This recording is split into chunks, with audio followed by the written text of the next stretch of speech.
नरेंद्र मोदी, हम तो लुट गए तेरे राज में, जाने तुझको शर्म कब हो।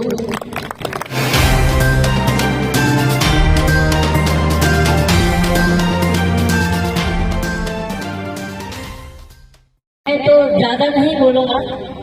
अभी हमारे भाई साहब ने 4 कंधों की बात करी थी, तो ये वो दौर है जो मैं देखता हूँ अपनी आंखों से। ये वो दौर है कि जिंदा लोगों को 4 लोगों का सहारा नहीं मिलता और मरने के बाद 4 कंधे तो मिल ही जाते हैं। ये मैंने देखा है। तो वो ये दौर है।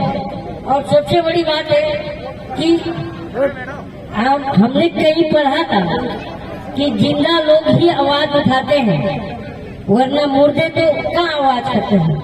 तो जिंदा कौम, किसी ने कहा था कि जो कौम आवाज नहीं उठाती वो कौम लाशें उठाती।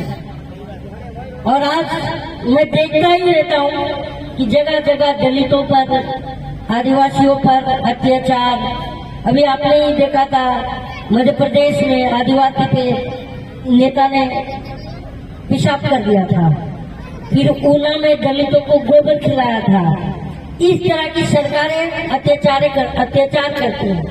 कहने का मतलब हमसे वोट लेती है। नेता कभी शक्तिमान नहीं बनता है, नेता कभी शक्तिमान नहीं बनता। जनता जो है, हम और आप अपने वोटों की शक्ति देते हैं, तब वो शक्तिमान बनता है।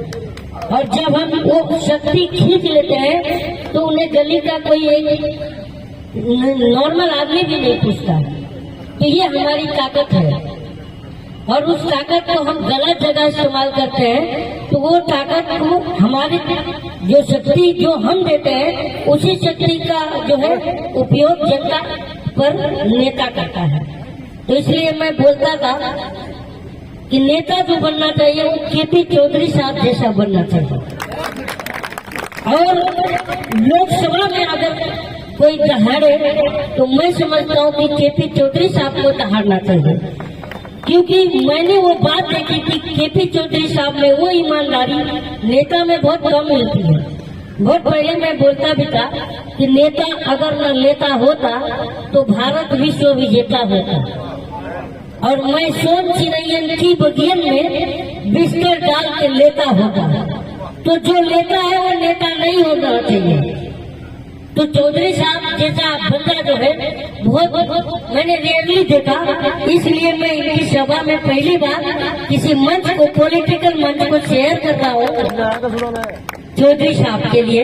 और मैं आप सब जनता से ये अपील करूंगा कि अगर मजलूमों की, सताए हुए दुखियों की, दलितों की, आदिवासियों की, दबे पिछड़ों की आवाज अगर कोई है तो आज के डेट में मैंने देखा केपी चौधरी साहब आए। मैंने यूट्यूब पर भी देखा कि इनकी जो स्पीच जो है यूनो के पार्लियामेंट में होती है। तो आपके बीच में इतना बड़ा हीरा है, लेकिन आप तलाश नहीं पा रहे हो। ये उसका अफसोस है मुझे। आपको कम से कम चाहिए कि केपी चौधरी जैसा आदमी असेंबली में, लोकसभा में जीत तो जाए आप लोग के बीच से और आप लोग की आवाज उठाए। क्योंकि केपी चौधरी साहब वो बनने आए। मैंने देखा दिल्ली में रहते, इनके पास कोई भी जाता है तो इनके पास से ना शब्द नहीं निकलता। ये भी इनकी विशेषता है। और आप सब भी आजमा लीजिएगा, ये मेरा ऑब्जर्वेशन है, मैंने सामने से देखा हुआ है। तो मैं यही कहूँगा कि आप लोग के पास जो है ना बहुत कस्तूरी है, मतलब हिरण के नाभि में कस्तूरी होती है और महक आती है तो इधर उधर भागती है। उसे खुद पता नहीं होता है कि मेरी नाभि में ये कस्तूरी है। वैसा ही आपके नाभि में ये कस्तूरी है। और अगर इनकी खुशबू को पहचानोगे, लोकसभा में ऐसे बंदे अगर जीत के जाएंगे तो आपकी जो आवाज जो है मजबूती से सुनी जाएगी। यही कह करके मैं खत्म करता हूँ। जय हिंद। और बात होता है तो उसके 3 लोग जिम्मेदार होते हैं। पहला बिका हुआ कलम, और दूसरा मरा हुआ विपक्ष, और तीसरा सोई हुई जनता। ये तीनों लोग जिम्मेदार है। आज जो संविधान की ये हालत है, लोकतंत्र की ये हालत है, वहाँ पर ये तीनों लोग जिम्मेदार हैं। तो देखिए प्रधानमंत्री जी बहुत झूठ बोलते हैं, इनसे ज्यादा मैंने तो आज तक झूठ का जनरेटर देखा ही नहीं मैंने कहीं। तो उस पर मैंने लिखा कि हम जनता, आप और हम 2024 के इलेक्शन में हर पोलिंग बूथ से एक आवाज करेंगे। पता है अभी बहुत पहले आया था मैं भी चौकीदार, तो जब किसी ने कहा कि चौकीदार ही चोर है तो चौकीदार हटा दिया गया। अब आ गया तो एक गांधी मैदान से लालू जी ने कहा कि इनका तो कोई परिवार ही नहीं है, तो अब लिख दिए मोदी का परिवार। लेकिन भाई परिवार कैसे है आप लोग जानते ही हैं। तो उस पर मैंने लिखा कि अजी झूठ बोलकर कहाँ जाएगा,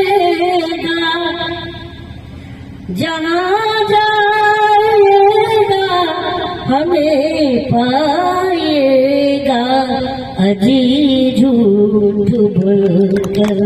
जो कि हम जनता बैठे रहेंगे पोलिंग बूथ पर, तो उनको जाने नहीं देंगे। और आगे कहेंगे कि चौराहे पर एक बार आ जाओ तो जाने।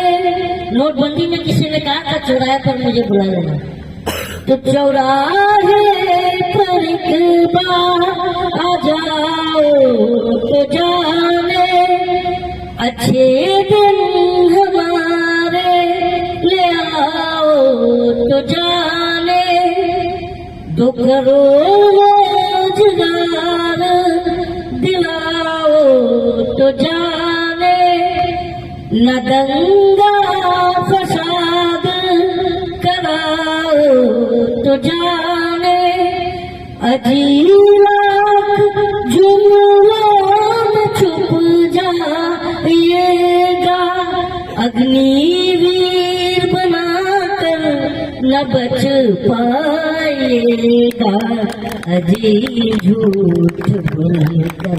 इसका मतलब है कि हमारे बच्चे के लूटने से मतलब है कि महिलाएं भी आंदोलित, छात्र भी आंदोलित, सेना के जवान भी आंदोलित, और मुसलमान भी आंदोलित, दलित भी आंदोलित, आदिवासी भी, मतलब आंदोलन, किसान भी आंदोलन कर रहा है, पहलवान भी आंदोलन कर रहा है, तो कोई बचा नहीं। तो उस पर हमने लिखा कि मोदी हम तो लुट गए तेरे राज में, जाने तुझको शर्म कब होगी, हम तो लुट गए तेरे राज में, जाने तुझको शर्म कब होगी। तालियों में कंजूसी ना करें भाई, तालियां तो बजाएंगे। 15 लाख का वादा करके वोट बैंक को लूटा, 15 लाख मिला क्या? जोर से बोलो। 15 लाख का वादा करके वोट बैंक को लूटा, नोट बंद करवा कर लाइन में लगवा कर कूटा है रे मोदी, हम तो लुट गए तेरे राज में, जाने तुझको शर्म कब होगी। और आगे कि मैं ये कहता हूँ कि जनता से ढंग की बात करनी चाहिए, मन की बात नहीं करनी चाहिए। तो मैं उस पर लिखा कि मन की बातें बहुत हो चुकी, करो काम की बातें, मन की बातें बहुत हो चुकी, करो काम की बातें, कब तक देते रहोगे हमको जुमलों की सौगातें, है मोदी हम तो लुट गए तेरे राज में, जाने तुझको शर्म कब हो। जय हिंद, जय श्री राम।